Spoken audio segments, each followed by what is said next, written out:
Hop, hop, 1, 2. Bo'laveramiz. Kapatyapman.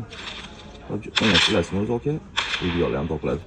Ushbu telefonimiz PUBG'da ko'rishingiz mumkin. Ajoyib effekt beryapti. Boydan beri o'ynab ko'ryapman. Hozircha qizish kuzatilgani yo'q. Giroskoplari ham cho'tka ishlayapti. Hop, FPS ni ko'radigan bo'lsak, bu telefonimiz 60 FPS da planida bemalol ishlab beryapti.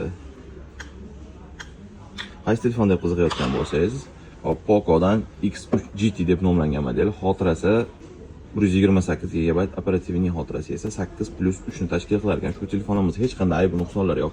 Ishlab turgan telefon, ikkita sim karta podдержка qiladi. Emaillar ro'yxatdan o'tgan. Kimga qiziq bo'lsa, aloqaga chiqinglar. Arzon narxda berib yuboramiz. PUBG uchun 60 FPS da bemalol ishlab bera oladi. Aytgancha, siz agar boshqa viloyatda bo'ladigan bo'lsangiz, sizga pochta orqali dostavka qilib yuborishimiz mumkin bo'ladi. Kimga qiziq bo'lsa, shu nomerga aloqaga chiqib qo'yinglar, sizlarni do'konimizda kutib qolamiz.